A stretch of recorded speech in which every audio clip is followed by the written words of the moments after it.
ನಿಮ್ಮ ಹಳೆಯ ಚಿನ್ನದ ಒಡವೆನ ಅಧಿಕ ಬೆಲೆಗೆ ಮಾರಬೇಕೆ? ಆಟಿಕಾಗೆ ಕಾಲ್ ಮಾಡಿ 8880 ಅಟ್ಟಿಕಾ ಗೋಲ್ಡ್ ಕಂಪನಿ. ಸಿಎಂ ಬದಲಾಗ್ತಿದ್ದಂತೆ ಗ್ಯಾರಂಟಿಗಳ ರೂಪುರೇಷ ಬದಲಾವಣೆ ಮಾಡೋಕೆ ರಾಜ್ಯ ಸರ್ಕಾರ ಮುಂದಾಗಿದೆ. 5 ಗ್ಯಾರಂಟಿ ಪೈಕಿ ಗೃಹಲಕ್ಷ್ಮಿ ಹಾಗೂ ಗೃಹಜ್ಯೋತಿ ಯೋಜನೆ ಪರಿಷ್ಕರಣೆಗೆ ಸರ್ಕಾರ ಹೊರಟಿದೆ.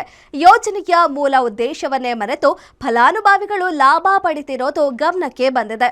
ಹೀಗಾಗಿ ಪಟ್ಟಿ ಪರಿಷ್ಕರಣೆಗೆ ಮುಂದಾದಾಗ ಸಿಕ್ಕ ಅಂಕಿಅಂಶ ಆರ್ಥಿಕ ಇಲಾಖೆಯ ನಿದ್ದೆಗೆಡಿಸಿದೆ.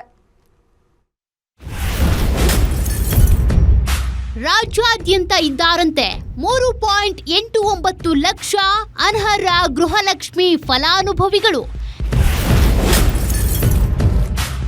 ಯಾವುದೇ ಕಾರಣಕ್ಕೂ ಯೋಜನೆ ನಿಲ್ಲಿಸಲ್ಲ ಅಂತ ಸ್ಪಷ್ಟಪಡಿಸಿದ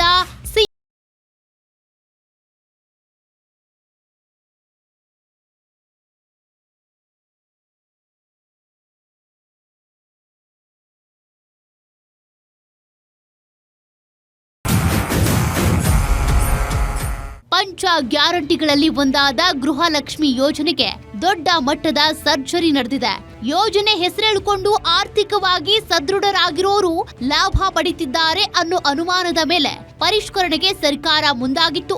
ಈ ವೇಳೆ ರಾಜ್ಯಾದ್ಯಂತ ಸುಮಾರು 3.89 ಲಕ್ಷ ಅನರ್ಹರು ಇರೋದು ಪತ್ತೆಯಾಗಿದೆ. ತೆರಿಗೆ ಪಾವತಿ ಮಾಡ್ತಿರೋರು ಅಷ್ಟೇ ಅಲ್ಲದೆ ಮರಣ ಹೊಂದಿದವರ ಖಾತೆಗಳಿಗೂ ಪ್ರತಿ ತಿಂಗಳು 2,000 ರೂಪಾಯಿ ಹಣ ಸಂದಾಯವಾಗ್ತಿರೋದು ಬೆಳಕಿಗೆ ಬಂದಿದೆ.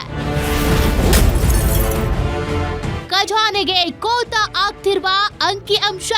ರಾಜ್ಯಾದ್ಯಂತ ಅನರ್ಹಗೊಂಡ ಫಲಾನುಭವಿಗಳು 3.89 ಲಕ್ಷ, ಮೃತಪಟ್ಟ ಫಲಾನುಭವಿಗಳು 1.95 ಲಕ್ಷ, ಐಟಿ ಅಂಡ್ ಜಿಎಸ್ಟಿ ಪಾವತಿದಾರರು 1.95 ಲಕ್ಷ.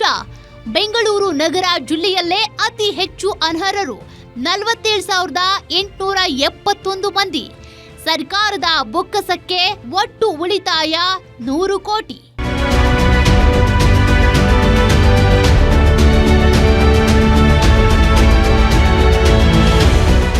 ಇನ್ನು ಸರ್ಕಾರದ ಈ ಪರಿಷ್ಕರಣೆ ನಡೆಗೆ ಪ್ರತಿಪಕ್ಷ ಬಿಜೆಪಿ ತೀವ್ರ ಆಕ್ರೋಶ ಹೊರಹಾಕಿದೆ. ಗ್ಯಾರಂಟಿ ಯೋಜನೆಗಳನ್ನ ಹಂತ ಹಂತವಾಗಿ ನಿಲ್ಲಿಸಲು ಸರ್ಕಾರ ಈ ತಂತ್ರ ಹೂಡುತ್ತಿದೆ ಅಂತ ಆರೋಪ ಮಾಡಿದೆ. ಆದ್ರೆ ವಿಪಕ್ಷಗಳ ಆರೋಪಕ್ಕೆ ಸಿಎಂ ಡಿಕೆ ಶಿವಕುಮಾರ್ ಸ್ಪಷ್ಟನೆ ನೀಡಿದ್ದಾರೆ. ಬೇರೆ ರಾಜ್ಯಗಳಲ್ಲಿ ಇರುವವರು ಈ ಯೋಜನೆಯ ಲಾಭ ಪಡೆದಿದ್ದು ಅದನ್ನ ತಡೆಯೋದಕ್ಕೆ ಮಾತ್ರ ಈ ಕ್ರಮ ಕೈಗೊಳ್ಳಲಾಗಿದೆ. ಯಾವುದೇ ಕಾರಣಕ್ಕೂ ಯೋಜನೆ ನಿಲ್ಲುವುದಿಲ್ಲ ಅಂತ ಭರವಸೆ ಕೊಟ್ಟಿದ್ದಾರೆ.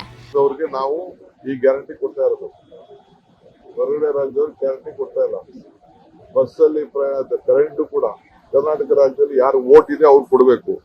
ವೋಟ್ ಇಲ್ದೇವ್ರಿಗೆ ಯಾರು ಕೊಡ್ಬೇಕು ನಾವು ಇಲ್ಲಿ ಯಾರಿದ್ದಾರೆ ಅವ್ರಿಗೆಲ್ಲ ಉಪಯೋಗ ಮಾಡ್ಬೇಕು. ಈಗಾಗಲೇ ಕ್ಯಾಬಿನೆಟ್ ಅಲ್ಲಿ ಬಸ್ ಅವ್ರಿಗೆಲ್ಲ ಒಂದು ಐಡೆಂಟಿಫಿಕೇಶನ್ ಕಾರ್ಡ್ ಕೊಡ್ಬೇಕು ಅಂತ ತೀರ್ಮಾನ ಮಾಡಿದ್ವಿ. ಹಿಂದೆ ತೀರ್ಮಾನ ಮಾಡಿದ್ವಿ 3 ತಿಂಗಳಿಂದ. ಆ ಪ್ರೊಸೀಜರ್ ನಡೀತಾ ಇದೆ. ಸೊ ಅದನ್ನ ಸ್ಟ್ರೀಮ್ ಲೈನ್ ಮಾಡ್ತೀವಿ ಅಷ್ಟೇ. ಯಾರಿಗೂ ಯಾವ ಕಾರಣಕ್ಕೂ ಗ್ಯಾರಂಟಿ ನಿಲ್ಲಿಸುವುದಿಲ್ಲ.